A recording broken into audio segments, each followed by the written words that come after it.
Quebrando a Lâmpada é um oferecimento. BRDE, Crédito para Inovar e Desenvolver, e CREA Paraná. Quem fiscaliza, cuida.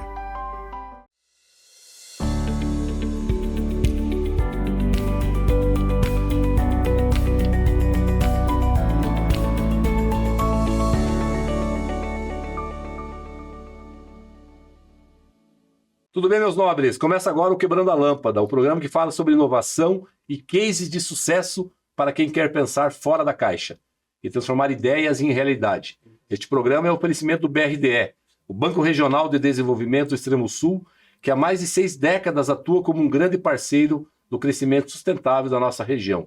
O BRDE apoia projetos que geram inovação, fortalecem o agronegócio, impulsionam indústrias, comércio e cultura, e ajudam municípios a se desenvolverem, sempre com crédito inteligente para quem sonha e faz acontecer. Também do CREA Paraná, o Conselho Regional de Engenharia e Agronomia do Paraná, que fiscaliza e garante que obras, serviços e projetos sejam conduzidos por profissionais habilitados, com ética e responsabilidade. O CREA Paraná protege a sociedade, valoriza a engenharia, a agronomia e as áreas tecnológicas, além de apoiar o desenvolvimento profissional e a inovação, que transforma o Paraná, e também do Bioparque, que é um parque tecnológico que une educação, pesquisa e negócios. Criado pelos fundadores da Prate Dona Duzi, é um ambiente para morar, estudar, empreender e inovar. Bioparque, um ecossistema que transforma o futuro. E da Pumatronics, uma indústria brasileira de tecnologia que há mais de 16 anos desenvolve soluções inteligentes para o monitoramento de trânsito e mobilidade urbana, com qualidade, inovação e segurança, que movem as cidades. Pumatronics, tecnologia que transforma o trânsito em inteligência. E eu sou Gilles Balbinotti, e já peço para você nos seguir em nossas redes sociais, no Instagram, acompanhar nosso canal no YouTube, no Spotify, e não perder nenhum conteúdo exclusivo do programa. As palavras que definem o episódio de hoje são inovação e experiência. Estamos recebendo Pompeu Escola, um dos profissionais que marcaram a história da tecnologia e da gestão no Brasil. Pompeu foi um dos responsáveis pela primeira agência online do Banco Itaú em 1981, um marco na tecnologia bancária. Atuou internacionalmente em multinacionais de consultoria, liderando projetos de produtividade e gestão em diversos países. Como empresário, desenvolveu programas e hubs de inovação como o Darwin Starter. A sua ideia vale 1 milhão. E a Ciclo Aceleradora, uma trajetória de impacto e visão de futuro. Seja muito bem-vindo, meu amigo Pompeu Escola. Chamo de amigo porque nos conhecemos aí há algum tempo. É uma alegria ter você aqui no programa Quebrando a Lâmpada. Você, Pompeu, que transformou ideias em ações concretas, com várias experiências, junto às empresas e junto, agora recentemente, com a aceleradora Ciclo, que vem, trazendo essa pegada de mostrar o que tem de melhor nas mentes brilhantes do Brasil e transformar isso em soluções concretas para o agro, para a indústria. Muito feliz de ter você aqui comigo hoje. Seja bem-vindo ao programa Quebrando a Lâmpada. Já te passo a palavra para ver a tua primeira fala. Obrigado, Balbinotti. É uma alegria estar aqui com você e o programa é uma inspiração para muitos e muitos desses que quebraram a lâmpada ao longo da sua vida e estão quebrando, né? Exato. Público que nos assiste, queria só reforçar um pouco dessa história, né? Da onde nasce alguém que vai trabalhar essa trajetória. Então, eu venho com 40 anos de trabalho em cima de consultoria empresarial. Então, a grande base, o grande poder meu e da equipe, né, de mentoria que nós temos ali, como você já conheceu, é esse conhecimento de negócio. É ter passado e reformado e modificado tantas e tantas empresas e aprendido, né, com 2 E's, apreendido muito sobre a sociedade, sobre dinheiro, sobre resultado, sobre produtividade, que é o que falta hoje. Então, o elo de ligação do nosso trabalho com as startups, com a inovação, é levar para dentro desse útero esse alimento que falta aos meninos, né? Eles chegam ali, fazem qualquer coisa com inteligência artificial, por exemplo, mas não sabem o que fazer. Então, eu acho que eu costumo pensar que nós somos um elo de conexão entre negócio, entre business, e visão empreendedora e inovadora, né? Casando essas coisas. Joia. A gente vai explorar muito esse assunto, né? Tem várias boas práticas, vários exemplos inspiradores, Mas eu queria dar um passinho atrás e iniciar lá na jornada, na primeira quebrada de lâmpada, no ponto de virada do Pompeu Escola. No Pompeu Escola jovem, adolescente, por que não no Pompeu Escola, lá na infância.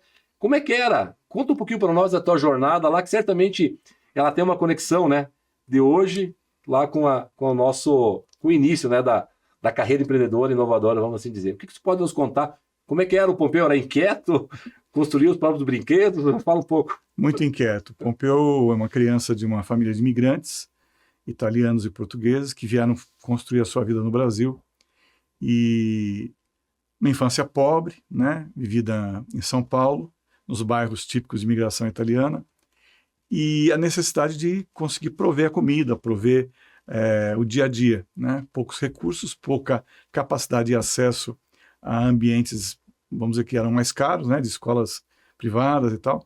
Então, o começo da minha vida me levou a pensar sobre TI, lá em 70 e tal. Quando eu comecei a participar de uma feira ou outra de profissões, eu vi lá, puxa vida, um programador ganha X salários mínimos, um analista. Digo, bom, eu vou conseguir botar dinheiro em casa, eu vou conseguir mexer com a economia, com a família.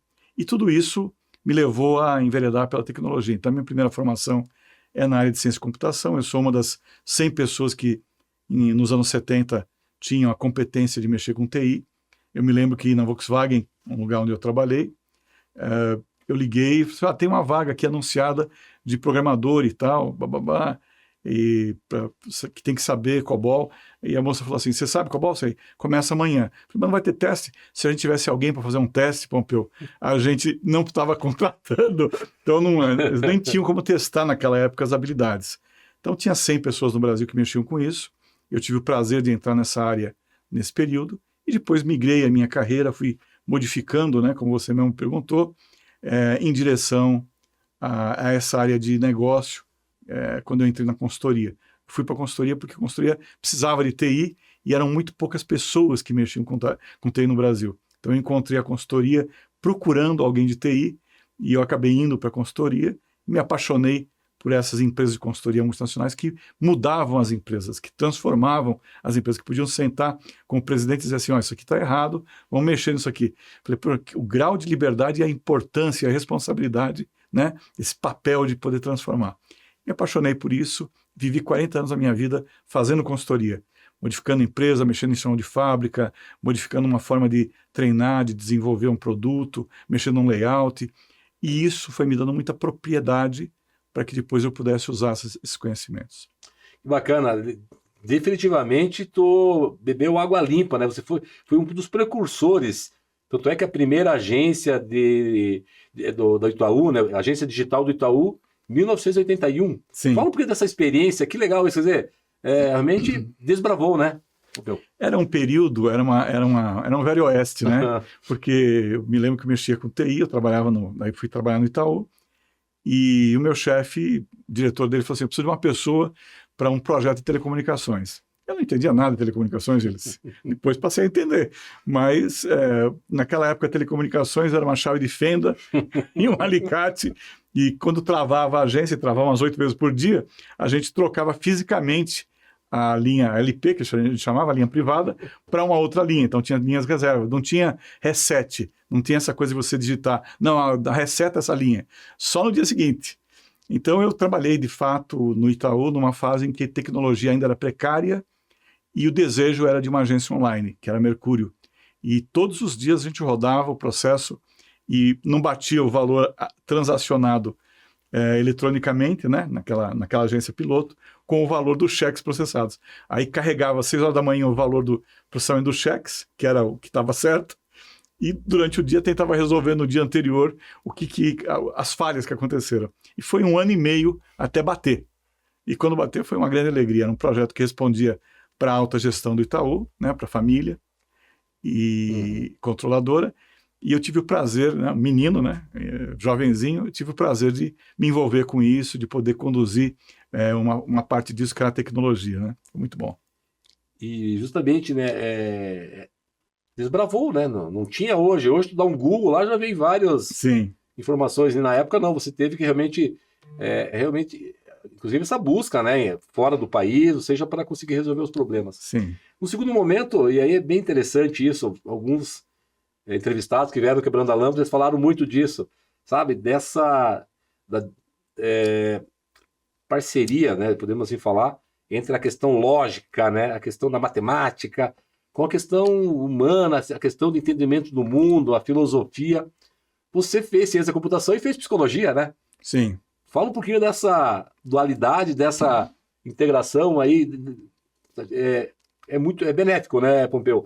É benéfico, é um curso importante que talvez pudesse ser uma cadeira em qualquer curso, né, superior. Porque a psicologia ela ajuda muito a gente a, primeiro, se entender, depois a entender como que a comunicação acontece entre as pessoas. E uma empresa, basicamente, é comunicação. Quando uma empresa dá certo, ela está se comunicando bem, internamente e externamente. Quando uma empresa dá errada, certamente tem buracos de comunicação. Eu fui para psicologia e eu já era consultor, porque eu fazia o projeto, descobri o que estava errado, sentava lá com a diretoria, com o gerente, e dizia, tem que modificar isso, acompanhava e as pessoas voltavam ao comportamento anterior. Eu digo, não é possível que o cara já entendeu o que está errado, que já entendeu a perda, que já sabe quanto é que vai ganhar, e a gente não consegue mudar um comportamento humano. Tem que ter alguma coisa aí que a gente não está entendendo, né? Eu pelo menos não entendia, porque a minha formação não passava pela área de humanas até então, né? Então aí fui para a psicologia, e na psicologia ela me mostrou como que o ego, como que o funcionamento humano, individual, tem barreiras imensas para construir esse todo coletivo chamado empresa. Então, é ferramenta fundamental para quem mexe com mudança organizacional, entender as bases e os conceitos da psicologia. Quer dizer, hoje, né, os termos falados aí, né, do inglês, hard skills, soft skills, quer dizer, você foi buscar conhecimento, é verdade, através de um processo acadêmico, num curso acadêmico, na faculdade, os hard skills, a parte da computação, linguagem, programação, lógica, e do outro lado, a importância disso. Então, a gente está indo para o final do primeiro bloco, queria ouvir de ti, né, Pompeu, de quem viveu isso, né, e, enfim, vem vivendo nessa tua jornada vencedora, a importância não é só técnica, né, é técnica, mas é a escutativa, é o trabalho em equipe, é o respeito. Fala um pouquinho dessa importância aí. Os valores humanos, né, a capacidade de ler o outro, de interagir com o outro, de sinalizar a concordância, de sinalizar o time, a gente fala muito em time, né? Uhum. Sinalizar que faz parte de um mesmo time é fundamental para conseguir levar um projeto à frente, em qualquer área. Então, depois da psicologia, é um outro Pompeu, né? É um Pompeu capaz de entender o problema, de fazer a matemática, de ver qual é o resultado, qual é o ROI, mas de pensar um caminho que realmente traga aquela mudança para a empresa e mantenha essa mudança depois. Bacana, isso me remete a Peter Drucker, né? A frase clássica dele que faz todo sentido, né? Trazendo a minha experiência também, você já trouxe comentou também, que as pessoas são contratadas, muitas vezes, eu acho que até ainda hoje, né? Pelas competências, pela expertise técnica. E às vezes elas são desligadas até pela falta de competências comportamentais, né? Habilidades comportamentais, de trabalhar em equipe, tu comentou isso, da empatia, que tu também comentou, né? Interessante, né? Seria assim, nós deveríamos estar sempre procurando como que esse ser humano é compatível com a cultura dessa empresa para poder contratá-lo. Ainda mais num século de IA, né? Numa fase de IA, porque buscar um conhecimento que você não tem é muito rápido hoje. Agora, esse padrão de comportamento que você tem, os teus valores, a capacidade de você ter controle sobre as tuas necessidades para enxergar o coletivo, isso é o soft skill que se ele não tiver embutido, se não tiver já no chip, Sim. dá problema. Que vem lá da criação, da cultura, Sim. enfim. A gente está finalizando o primeiro bloco e já deixando aqui, então, lançando, né, a ideia para o segundo bloco. Vamos falar de IA? Vamos falar de inovação? Vamos falar de inovação, Legal. Combinado. Olha, não saia daí, porque a nossa conversa com o Pompeu Escola está só começando. A gente tem muito mais no segundo bloco. O Quebrando a Lâmpada volta já. Cada vez que você volta do trabalho, que você se alimenta, cada vez que você viaja sozinho ou com a família, pega um ônibus, carro ou avião, sobe ou desce de elevador, cada vez que você pensa em qualidade ou na segurança de tudo aquilo que é produzido na cidade, no campo, nas indústrias ou em tudo ao seu redor, Em cada um desses momentos, existe o trabalho de milhares de engenheiros, geocientistas e agrônomos que, em conjunto com o CREA Paraná, são responsáveis por produtos ou serviços cada vez mais presentes no seu dia a dia. Há 91 anos é assim. CREA Paraná. Quem fiscaliza, cuida.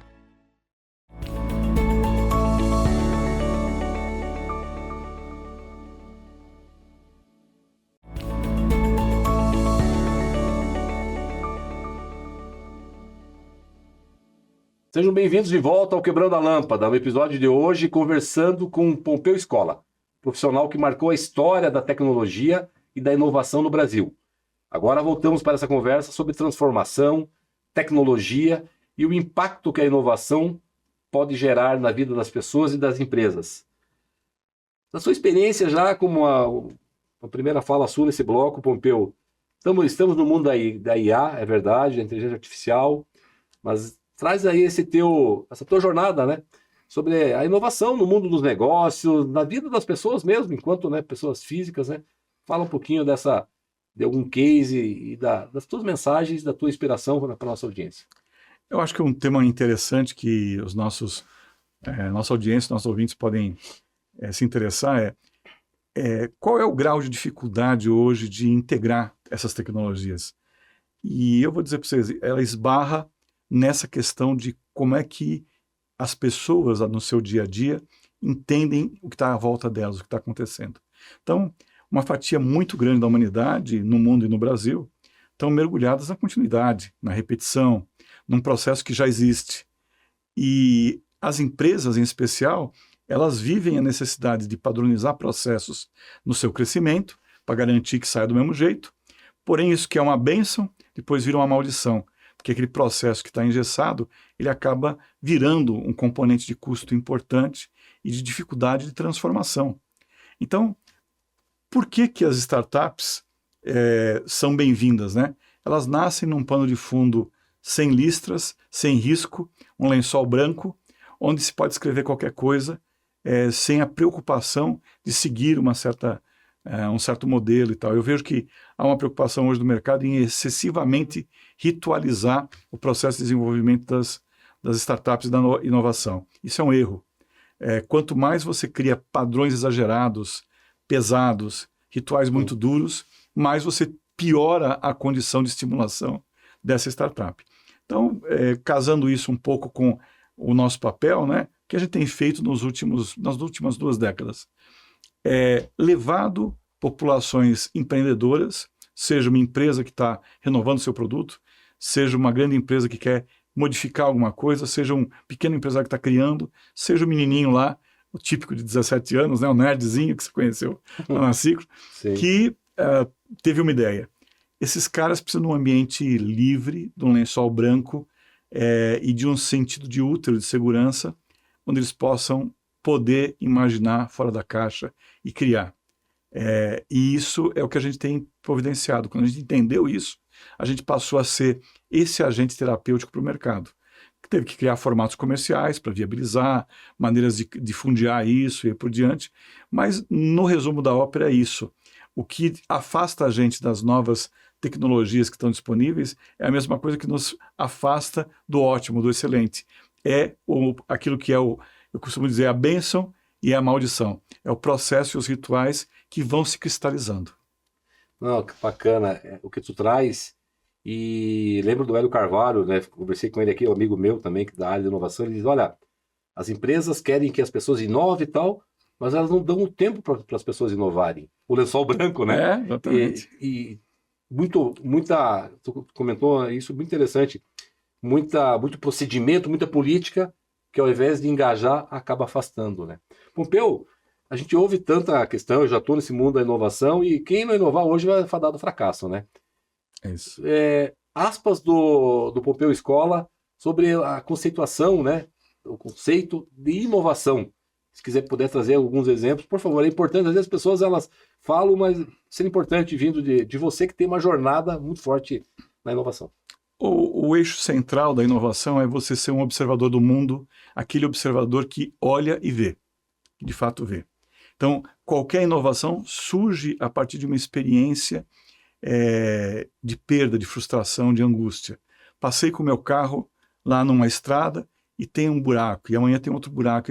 E aí você fala, por que essa cidade não resolve esses buracos? Então, tem que ter uma experiência, e esse observador tem que estar preparado a entender essa experiência num cenário mais amplo. Não encerrar ela com, puta que pariu, né? Uhum. Não pode encerrar ela só com desabafo, né? Tem que encerrar essa experiência capturando a essência dela.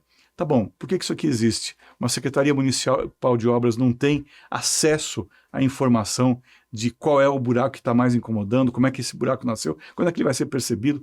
E qualquer inovação nasce deste observador que começa o processo. Bom, esse observador, como a gente falou há pouco, ele não está treinado ainda para business, né? Quando a gente fala do menininho lá de 17 anos ou do jovem empreendedor, ele não entende como é que esses mecanismos sociais, empresariais, como é que funciona o sistema de custo, qual é a importância de uma empresa química, como é que ela resolve certo problema de logística. E esse buraco de conhecimento, essa falta de conhecimento, faz com que grandes projetos de inovação fracassem. Então, a minha dica é, seja um observador que de fato vê e enxerga, que vai atrás de entender. Ah, não estou entendendo, será que essa é a melhor maneira de empilhar esse container aqui, de fazer o fardo e tal? Vai estudar um pouco mais, tem a IA hoje que te dá informação sobre isso. Você consegue ter informação. Na nossa época, Gil, você viveu isso também, a gente tinha que passar horas visitando um almoxerifado para entender como é que aquilo funcionava. Hoje, basicamente, o computador, as ferramentas de busca, nos ajudam a entender coisas de maneira bastante simples e organizada. Então, mas tem que ter o interesse de olhar para aquilo em profundidade. Não, bacana, ir em loco, né? Ou seja, com a ajuda da tecnologia também, sublinhar o que o Pompeu comentou, observar. E a observação é uma ferramenta que já está contigo. E ele, quando ele fala ver e olhar, né, ele reforça isso, porque tem que ter um olhar ativo, né? Ou seja, focado. Então, isso é muito importante, entender essa problemática, porque a inovação você tem que resolver uma dor, um problema, né? Sabe? Que vai realmente melhorar, né, a situação daquele ambiente. Tu tem uma experiência muito grande aí internacional, né, internacional e projetos internacionais, com diagnósticos. Se tu puder trazer essa pílula de conhecimento, né, sintética dessa tua jornada, que tu viu na interrelação de inovação, de desenvolvimento de tecnologia com produtividade. Puder trazer um case aí, será muito bem-vindo. É uma coisa que me chama muito a atenção.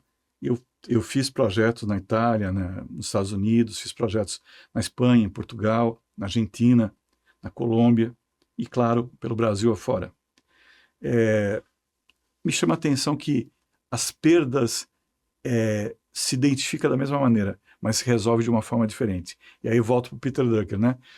Em Portugal, a gente chamava lá o gestor da fábrica, os gestores, os líderes de produção, e mostrava o gráfico de balanceamento e o projeto estava feito. Eles, entendendo onde é que estava a perda, eles iam fazer as correções, porque existia cultura sobre isto. No Brasil não é assim. A maior parte das fábricas tem mão de obra, mesmo na sua liderança, que está lá há muitos anos, que tem uma formação limitada, que tem uma leitura pontual de tudo aquilo, aprendida no dia a dia, né, ao dançar, durante a valsa. E no Brasil você não consegue terminar um projeto mostrando a perda. Você tem que pegar pela mão e ajudar a consertar aquela perda até que aquilo se incorpore no olhar e no sentimento das pessoas. Então, o que eu posso dizer para vocês é que é possível um brasileiro trabalhar em outros países? Sim, mas ele tem que considerar o aspecto da cultura. Esse país para onde eu vou, como é que ele funciona? Tem uma base cultural importante? Tem. Então, identificação da perda é igual, mas o processo de transformação e de entregar uma solução tem que passar pelo entendimento da cultura. Na Colômbia, Gilles, a gente foi lá buscar pessoas para mexer com o pagamento online, meios de pagamento, né? Compramos uma empresa lá e fomos então fazer a expansão daquilo. O sonho de todos aqueles caras, a gente falou assim, qual é o teu sonho para o futuro e tal, né? Fazer aquele exercício do mural dos sonhos. É ter uma tenda. A tenda é um comércio. Toda e qualquer pessoa na Colômbia deseja ser independente, não trabalhar para uma empresa e ser o seu chefe. E ter a sua tenda, o seu varejo, o seu negócio. Então veja, como é que se convence esse cara a continuar na empresa X anos, a continuar estudando, se o desejo dele está em conflito, né? Fiz projetos aqui no Brasil para grandes software houses, tipo a Softplan, que é uma empresa respeitável lá de Florianópolis, e é uma preocupação legítima dos fundadores, por como é que nós vamos atender essas pessoas que estão aqui no futuro. Quando a gente levantou, o que você deseja fazer daqui a 5 anos, num quiz, o cara disse assim, quero estar de bermuda na minha casa de chinelo. Então, veja, eu estou me preocupando em criar uma motivação de você continuar, e o que está no teu imaginário é, daqui a 5 anos, graças a Deus, eu vou botar um chinelo e uma bermuda. Então, é preciso considerar isso. Que alerta importante, né? E eu sou totalmente a favor, acredito nisso. Precisamos mais empreendedores na inovação, na tecnologia, ou seja, empreendedores inovadores no Brasil, né, Pompeu? Nós temos um país de 210 milhões de habitantes, nós temos aí micro e pequenas empresas, estou excluindo as grandes, né, segundo as estatísticas, em torno de 7, 8 milhões de empresas, muito pouco, né? Sim. Paraná tem 11 milhões de habitantes, nós temos 700 mil micro e pequenas empresas, que eu incluiria aí, né, as startups, na tecnologia, e a gente vai falar no terceiro bloco sobre essa aceleradora de empreendedorismo, aceleradora de startups, que é um modelo fantástico, né, que você criou e vem liderando. Queria sublinhar também que o que tu falou um pouco antes, educação contínua, não dá para parar. Temos que ser, alguns que vieram aqui no Quebrando a Lâmpada falaram, nós temos que ser eternos estagiários, eternos aprendizes. É isso mesmo. Né? Não tem como não tem como ser diferente, né, Pompeu? Para fechar então esse bloco assim bem rapidamente, né? O que as empresas brasileiras precisam fazer então para mudar de patamar em termos de produtividade? Uma coisa fundamental para elas fazerem é criar um modelo de diálogo com as suas pessoas. Aquele cara que está na fábrica há 26 anos, ele sabe o que não está legal. Mas para que ele vai falar sobre isso? Que mudança vai ter na vida dele? Então, a empresa acaba endurecendo a sua maneira de ser, no setor primário, secundário e terciário, desde a agricultura, que você viu lá em Luiz Eduardo, até as fábricas mais sofisticadas. Esta pessoa que trabalha lá, ela fica lá. Às vezes fica 26 anos, 30 anos, e não há nenhum motivo para ela se imaginar como um agente de transformação. Ela é vista e desejada como uma peça de contínua operação, mas não de transformação. Porque a transformação é até perigosa, né? Não, vai sair diferente, vai sair errado. Então, se a gente não criar um ambiente de estímulo, né? De estimulação, para que esse cara que está lá e que conhece, que enxerga, tenha vontade de participar de uma transformação, não tem solução. Fantástico, tem que ter esse ambiente favorável, né? Ou seja, e trazer, engajar, mostrar onde que pode caminhar, isso é bacana. Isso a gente, no terceiro bloco, tem um ambiente mais ou menos que nem esse, eu até diria melhor, que você vai contar para nós. Pronto. Já a gente volta com mais insights e histórias inspiradoras que podem acender muitas luzes aí na sua cabeça. Fica por aí, que o Quebrando a Lâmpada volta já. E o próximo bloco vai trazer um modelo inovador, fantástico, que o Pompeu Escola criou, fomenta, lidera e que está fazendo muito sucesso no Brasil.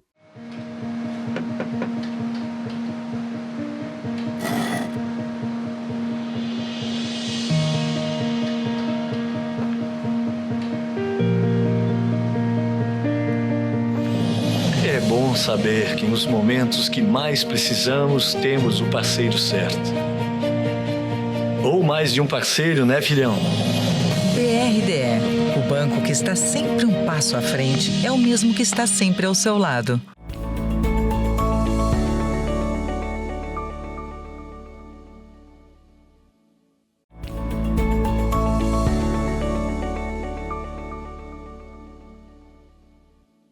Voltamos ao Quebrando a Lâmpada. Hoje estamos recebendo o meu amigo Pompeu Escola, profissional referência em tecnologia, inovação e desenvolvimento empresarial. Vamos continuar a nossa conversa, Pompeu, que está muito inspiradora. Certamente está inspirando muita gente para focar, para se endereçar para essa área do empreendedorismo, para inovarem, para resolverem problemas, que é o que o nosso Brasil precisa, que sejam resolvidos os problemas. E aí pelo caminho da tecnologia, mas principalmente pelo caminho da mentalidade, do mindset, né, de efetivamente inovar e resolver problemas. Você acelerou muitos programas emblemáticos, né? O Darwin Starter, Sua Ideia Vale 1 Milhão e a Ciclo Aceleradora. Puder falar um pouquinho deles e depois a gente, inclusive, fique bem à vontade, né? Eu não lembro o nome do jovem lá, não sei se é João, mas enfim, pode trazer o nome dessas experiências fantásticas. Mas enfim, essa jornada vem de longa data, né? Ou seja, Sim. a Ciclo está aí na sua camiseta, a marca, Uhum. né? Mas fala dessas outras também. Quando eu fui convidado a fazer um papel organizacional no Buscapé, isso foi em 2009, eu pensei em estar lá como consultor. Era um projeto muito grande, a multinacional que tinha comprado o Buscapé, ela falou, não, isso aqui é muito complexo, é muito prioritário para nós, vamos fazer um contrato com você para você ficar aqui 5 anos, um período, né?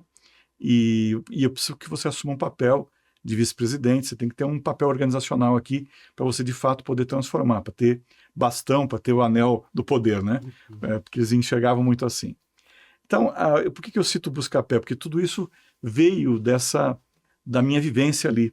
Eu fui chamado para mexer no mercado que eu não conhecia. Em 2009, as startups não eram onde eu vivia. Eu vinha de 40 anos arrumando negócios tradicionais, grandes e pequenos, empresas de vários portes, né?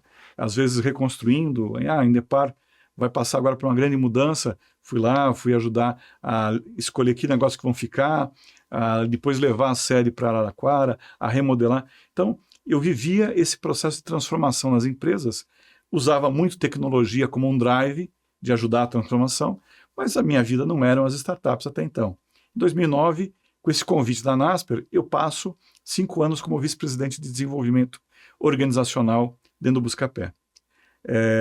O Buscapé recebe lá 374 milhões de dólares e tem que virar uma grande empresa. Então, precisaria de costurar uma roupa nova e a Naspers já tinha uma receita de bolo. Pompeu, compra um monte de startups à direita e à esquerda do comparar o preço, que vai ser tudo bem. Mas no Brasil não tem ecossistema, não tem startup para comprar, mas então vocês vão ter que dar um jeito, porque a gente já comprou o Buscapé.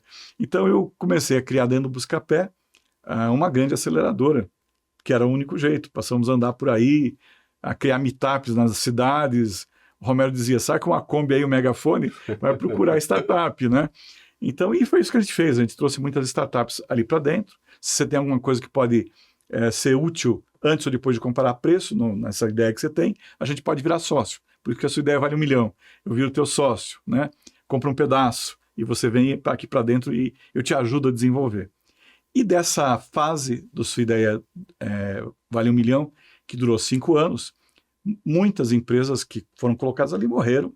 A gente teve que aprender a acelerar. Foi uma experiência impactante para mim. Mas eu percebi que algumas ficaram gigantes, maiores até do que o Buscapé. Nós tínhamos lá um menininho que tinha lá uma ferramenta de comparação de preço de supermercado, que a gente incorporou no buscador do Buscapé.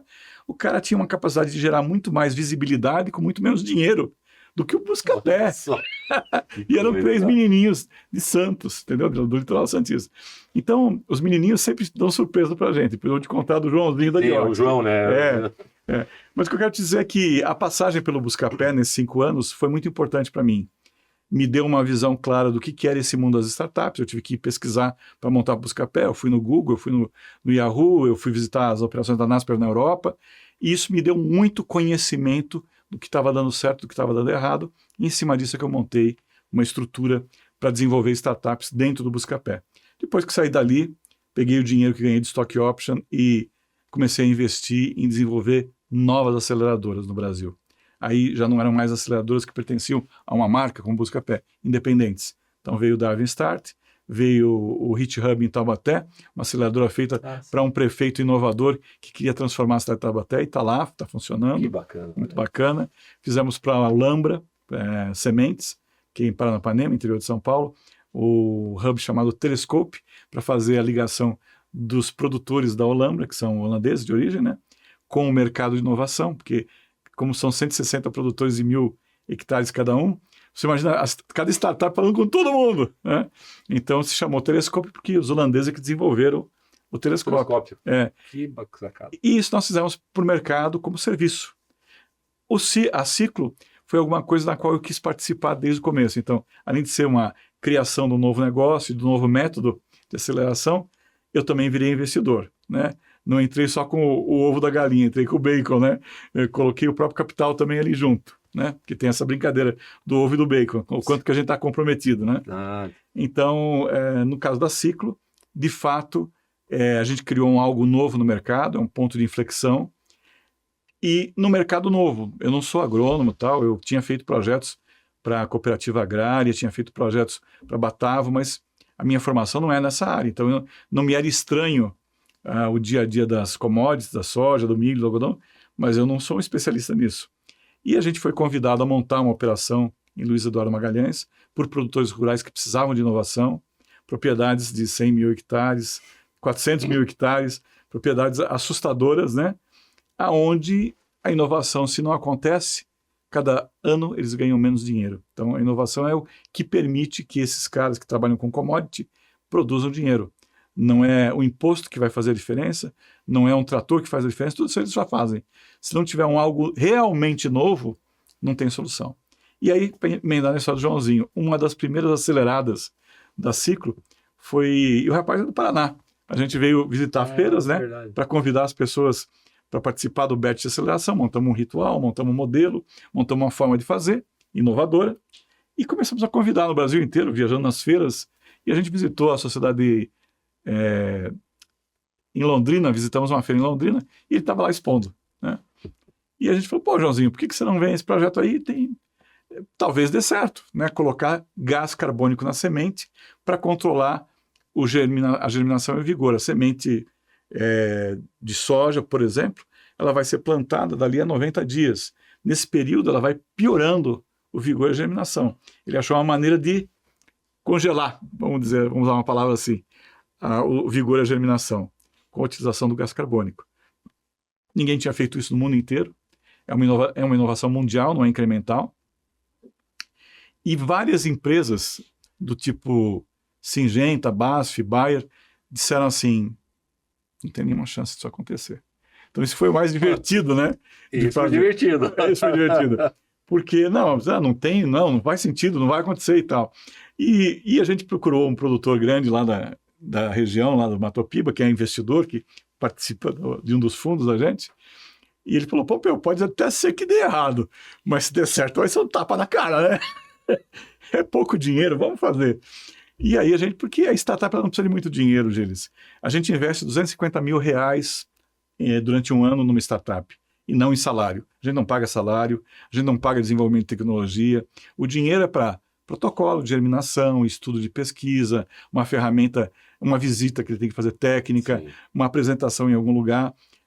As coisas básicas ela tem que aprender a resolver. Às vezes aparece lá um pitch, o cara fala, precisamos de X mil reais, porque cada um dos sócios vai ganhar 15 mil. Vai procurar emprego público, vai fazer um concurso. Né? Não é ali, né? Não é aceleradora, né? Não é ali. Então a aceleradora tem um modelo, como você falou, inovador, diferente, a Ciclo. Esse modelo se provou extremamente viável no agro. A gente já fez 30, 40 startups desde 2019, quando a gente inaugurou lá em Luiz Eduardo Magalhães.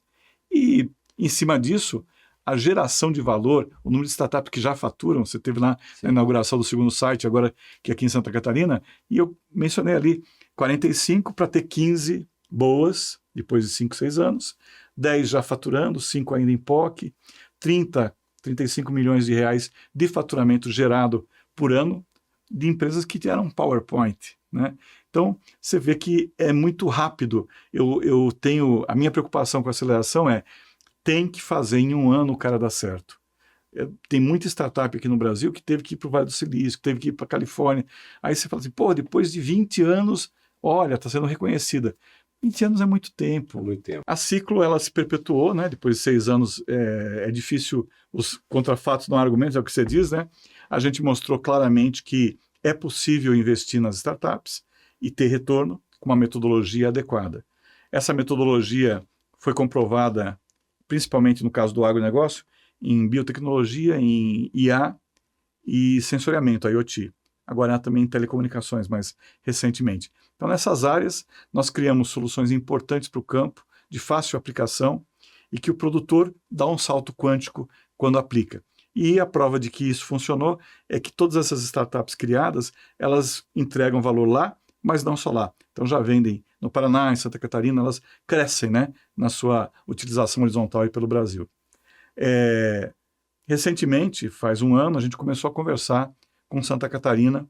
Nós tínhamos um problema pós-pandemia, que é o empreendedor se sente menos confortável de ir para o meio do Norte e Nordeste, né, ir lá para Luiz Eduardo, ficar um ano com a gente. E aí é bom que se diga, na nossa metodologia, tudo é presencial. Não tem essa de remoto. Você não cuida de uma criança de 3 anos de idade à distância. Você cuida no cangote dela, né? Então é o que a gente faz e tem que ser presencial. Esse período de early stage, quando ele tem um PowerPoint para virar uma empresa em um ano, ou você está com ele todo dia durante um ano, ou não vira, né? Então a gente se sentiu provocado em botar núcleos adicionais da Ciclo em lugares que tivessem grande quantidade de empreendedores, boas escolas. Santa Catarina e São Paulo são 2 ecossistemas muito fortes. Este ano a gente materializou, você esteve lá na inauguração, Santa Catarina. Então, em parceria com a Federação das Indústrias e com o Senai, nós construímos uma unidade, né? Eles disponibilizaram a estrutura física, 1.500 metros quadrados, a estrutura que nós precisamos para poder transformar empreendedores em projetos que são empresas que pagam imposto, que geram emprego, né, em um ano. Então, esse segundo site vai ajudar também a fazer agronegócio, mas vai expandir a tese para a indústria, principalmente para Indutex. Hoje a indústria brasileira, né, e eu queria deixar isso pontuado, ela tem uma carência imensa de mão de obra, que se ela suprisse, ela quebraria, porque aquela mão de obra não gera mais eficiência econômica para o negócio. Então, não tem mão de obra. Quem acha que a solução é apenas ir buscar e treinar a mão de obra, está enganado. Tem estados que têm quase pleno emprego, é o caso de Santa Catarina. Quando você traz 50 mil pessoas de fora, você tem problemas culturais, o cara está acostumado a comer farofa de manhã, você está acostumado a comer bacon, o cara está acostumado a fumar, o pessoal já não fuma. Então, você traz uma população grande em pouco espaço de tempo e você mexe no funcionamento social daquela cidade, daquele estado. Então, nem sempre a busca da mão de obra e o treinamento dessa mão de obra resolve as indústrias, porque o custo está muito alto. Muito alto. A única solução, e você já falou no começo do programa, é a inteligência artificial, é a tecnologia. Então, são startups que a gente chama de Indutex, que vão automatizar processos que ainda são feitos à mão lá. PEC, movimentação de carga, empacotamento e outros tantos. Fica por aí que, para o nosso próximo e último bloco dessa conversa inspiradora com Pompeu Escola, Quebrando a Lâmpada, volta já. Com sede em Curitiba, a BRI participou do programa pela segunda vez, desta vez focando em uma plataforma inteligente de atendimento ao cliente. O objetivo foi usar a IA para entender o comportamento dos consumidores e aprimorar a experiência de compra. A iniciativa surgiu de um relacionamento entre uma startup selecionada e o BRDE Labs e trouxe resultados instantâneos para essa conexão. Essa trajetória é muito importante para a gente entender o que o mercado está fazendo. Então a gente tem que estar sempre buscando inovação para continuar sendo competitivo, e participar de programas como esse faz a gente entender um pouco o que o mercado está fazendo, qual é a tendência e como que a gente pode se modernizar para continuar sendo competitivo. A startup tem um modelo muito leve, vamos dizer assim, sabe? Um modelo de você faz uma entrevista com eles, daí você já apresenta uma proposta, e eles são mais abertos, às vezes, a uma certa customização. Nesse sentido é muito positivo porque traz essa leveza e agilidade, que às vezes é diferente de uma outra estrutura muito robusta que já existe há muito tempo. Então, nesse sentido, eu acho que ela é muito positiva. O crescimento que previmos 8 anos atrás já é realidade hoje. Com a rápida evolução das áreas educacionais, empresariais e residenciais do Bioparque, a vida pulsa vinda de toda a região. Por isso, o melhor momento para investir no Bioparque continua sendo o agora. Venha fazer parte desse grande ecossistema Bioparque.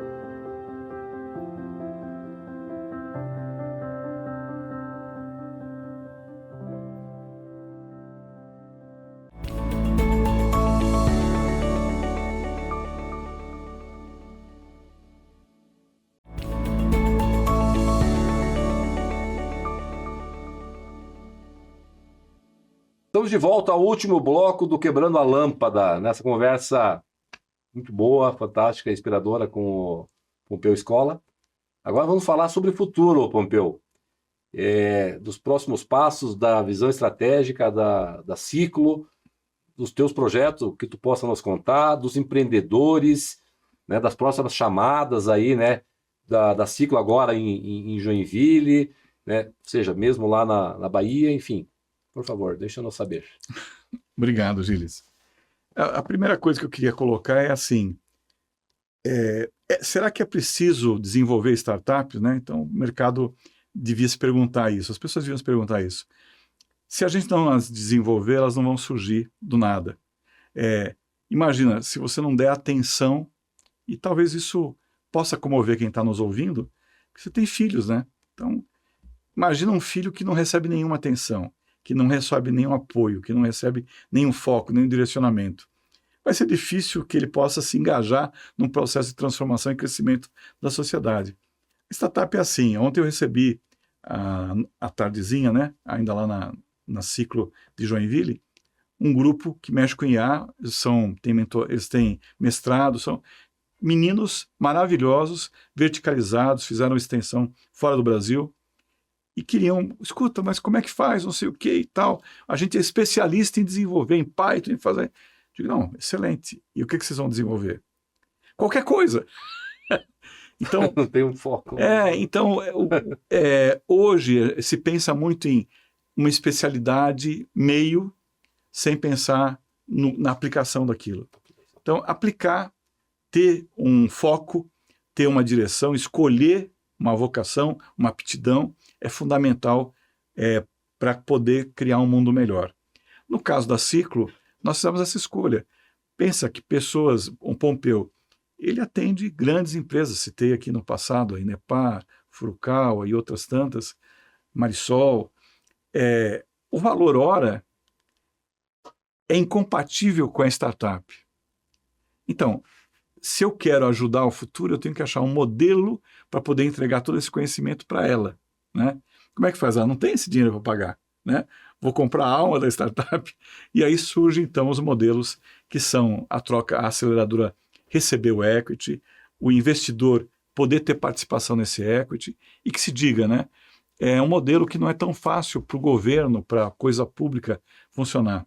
Ele ainda tem muitas amarras de formato. Então, o nosso investidor, ele é um produtor rural, ele é o diretor de uma empresa, ele é um empresário consolidado que acredita nessa mudança do futuro. Mas é rápido? Não, não é um dinheiro em renda fixa, né? É um processo de transformação, 6, 7 anos, até um Joãozinho da vida virar uma empresa que, de fato, o mercado percebe que tem patente mundial, que vai, né? Uma BVL que há 4, 5 anos atrás era insignificante em relação a volume e que hoje um grande player, né, do mercado, não posso falar o nome, um grande fundo, vem, né, e diz assim, puxa, 70 milhões, 60 milhões, eu quero comprar, né? Então, isto passa por um processo de transformação e, enquanto isso, ela precisa receber todo esse remédio que a gente tem que dar, que é a consultoria, que é a mentoria. Como é que formata isso? Na Ciclo, a gente formatou pegando o equity, trabalhando com eles de forma, assim, kindergarten mesmo, quer dizer, jardim de infância, no pescoço o tempo todo, fazendo com que eles tenham foco para conseguir alcançar um objetivo. O projeto é esse aqui. Eu vou fazer uma estrutura de fábrica de insetos que fabrica milhões de insetos, que é a Predativa. Vamos, de uma forma diferenciada? Vamos. As outras coisas, deixa para depois. Vou fazer uma armadilha para caçar insetos por frequência e não mais por cola e tal? Vou. Qual é o inseto? Qual que é o não? Vamos escolher, é o bicudo. Vamos trabalhar com o bicudo, porque o algodão é uma cultura cara. Se você conseguir fazer com que o bicudo não vire uma grande praga e se multiplique naquela safra, você vai conseguir gerar muito algodão bom, você vai proteger a perda. Então, o nosso trabalho é esse, é de pegar a meninada e dar foco. E para isso precisa de dinheiro, precisa de estímulo e precisa de ecossistema. Então, foi o que a Ciclo aprendeu a fazer, provou essa tese fazendo para muitas empresas e nos últimos 6 anos fez para si mesmo. Quer dizer, a gente é founder, a gente é investidor, a gente participa com muitos outros empresários desse processo. E eu estou convidando você que está aí, se você tem interesse de construir o futuro, venha investir com a gente. Nós já temos 15 milhões de reais sob gestão, que foi o que desenvolveu essas 40 startups até aqui. Sobram 40? Não, tem uma perda gigante. Sobram 15 de 40, né? Mas é assim, é um processo de construção. E algumas que vão dar certo vão pagar o investimento de volta. É o melhor investimento para o teu dinheiro? Eu não sei, só o futuro que vai dizer. Mas quando eu vejo o Joãozinho, de 17 anos, com a patente mundial de produtividade, que cria produtividade na aplicação de produtos na semente, eu fico pensando, se eu não existisse, ele não teria conseguido fazer isso. Ou ia demorar mais 10 anos. Né? Não eu, Pompeu Escola, eu Ciclo. Né? Então, seja Ciclo também, vem investir com a gente. A gente está abrindo agora o Fundo 3 para tratar as Inditex em Santa Catarina. E realmente é um convite para essa população empresarial que gosta da indústria. Venha junto. Você vai aprender muito sobre inovação, você vai acompanhar o projeto, você vai ver as startups no berçário dos bebezinhos, vai acompanhar as histórias e vai poder ainda ter um retorno de capital. Bacana, muito legal essa provocação. Você é empresário, você é investidor. Esse é além de você investir, ter um equity ali na frente, ter um retorno financeiro. Você está formando, você está dando oportunidade para os empreendedores sair do PowerPoint e ir para uma empresa entregando soluções concretas. Isso é fantástico. É uma fábrica de empresas inovadoras. A Ciclo, Toma Liberdade, é uma fábrica de empresas inovadoras, com toda, inclusive quem investe na Pompeu pode mentorar, pode ser um mentor, porque Sim. Lá ele é um gestor, ele é um investidor, ele, né, tem uma experiência, ele tem uma experiência também adquirida, que ele pode transferir isso, seja na área financeira, seja na gestão de projetos, lá desses, tu fala dos meninos e meninas, mas tem lá startups com pessoas, né, das mais Sim. diversas idades também, né? É fato. Não nasce só, como nos filmes, né? O nerd tem sempre 17 anos. Esse existe. Mas existem caras fantásticos que deixaram o seu papel executivo depois de uma carreira bem-sucedida e que querem produzir algo mais, querem pegar tudo aquilo que eles conheceram e transformar ainda em solução para a sociedade. Bacana, que legal. Eu vou pedir agora uma aspas para você, mas com um passinho atrás. Naquele adolescente, a gente tem estimulado aqui os pais, as pessoas que a gente conhece todos, para que, quando vão assistir o Quebrando a Lâmpada, e alguns têm me retornado, coloca lá o filho, que ele assiste um dos blocos, são 4 blocos, mas cada conversa aqui, e essa contigo não é diferente, são inspiradoras, faz a pessoa pensar. Então, a mensagem para esses adolescentes e até para os pais dos adolescentes, para que eles entrem nesse mundo diferente, nesse mundo da inovação, nesse mundo do empreendedorismo, Pompeu. Então, olha, minha mensagem para esse adolescente que está nos assistindo e para os pais, né, primeiro, estimular as crianças a olharem de uma forma diferente para algumas disciplinas. Tecnologia é uma delas. Estudar tecnologia é muito importante. Mas eu não quero ser programador, não tem importância. A lógica que envolve aprender a desenvolver software vai ser útil para ele entender um processo, para ele questionar um processo. Então, isso é a primeira coisa. Uma outra disciplina que eu acho fundamental, e a gente falou dela, psicologia, entender um pouco como é que dialoga, como é que comunica, como é que convence, né? Se não tiver um pouco de formação na área de psicologia, e não é virar psicólogo, é estudar matérias correlatas ao comportamento humano, vai ter dificuldade de vender as suas ideias, né? Por último, tem 2 áreas da educação humana que têm sido relegadas, né? Você fala assim, eu estudo matemática, vai trabalhar como e tal? Matemática é a base dos melhores desenvolvedores que a gente tem. Não sei se vocês sabem, um softwarezinho de telefone, app, ele não é uma procedure, ele não é um convencional. Ele é muito baseado em algoritmos, ele é muito baseado em ferramentas que a matemática desenvolveu e usa e explica. Então, estudar matemática é muito importante. Eu vejo muito assim esse ranho, sabe, com a matemática. Não, nem...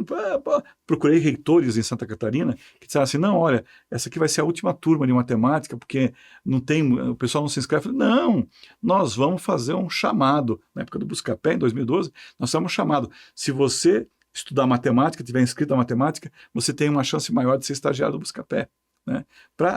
Justamente porque é preciso desses matemáticos, né? Ou de alguém que estude. E por último, muitos vão estranhar, pedagogia. Como é que você pensa que é possível construir um software, um app, que o Gilles utilize sem manual de instrução, sem participar de um curso? A formação em pedagogia, o aprendizado das técnicas de ensino, de ensinar a ensinar, são fundamentais no mundo do software, da IA, da tecnologia, das startups. Então, reinventem na cabeça de vocês o significado desses conteúdos. Para as pessoas seguirem a Ciclo, enfim, tá onde? www.ciclo.com.br, né? cicloagritech.com.br.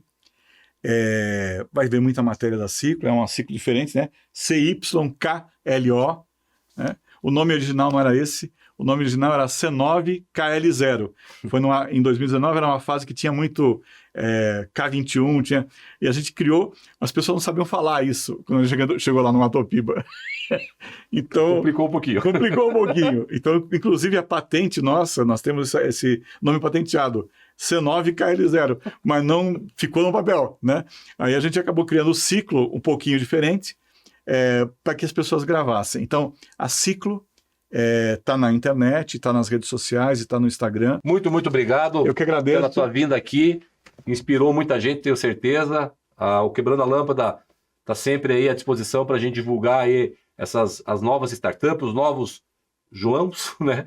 E com as suas soluções inovadoras, suas empresas vencedoras, tá bom? Obrigado, parabéns pela tua jornada, parabéns pelo legado que você está deixando, né? Formando, capacitando e acelerando essas empresas inovadoras do nosso Paraná, do nosso Brasil. Muito obrigado. Obrigado a todos. Assim a gente encerra mais um episódio do Quebrando a Lâmpada. Agradecemos muito aqui ao nosso convidado Pompeu Escola e a você que nos acompanhou até aqui. Esse programa aqui é um oferecimento do BRDE, Crédito para Inovar e Desenvolver, do CREA Paraná, quem fiscaliza cuida, do Bioparque, um ecossistema que transforma o futuro, e da Pumatronics, construindo o futuro com um trânsito cada vez mais inteligente. Não deixe de nos seguir nas redes sociais. Acompanhe nosso canal no YouTube, lá o Quebrando a Lâmpada. Todos os programas estão lá, mais de 60. Siga o Spotify, vai fazer aquela viagem, conecta o Quebrando a Lâmpada no carro e vai escutando. São vários modos de pós-graduação com gente que realizou, com mentes brilhantes, assim como é o Pompeu Escola.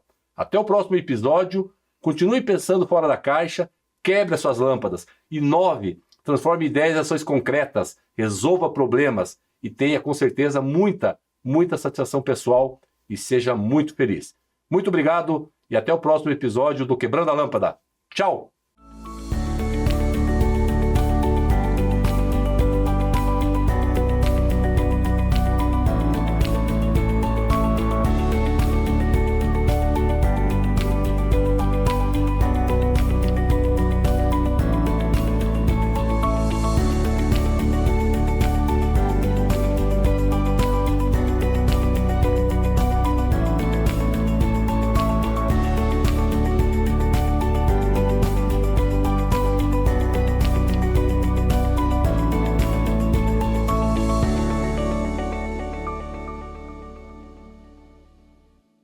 Quebrando a Lâmpada é um oferecimento. BRDE, Crédito para Inovar e Desenvolver, e CREA Paraná. Quem fiscaliza, cuida.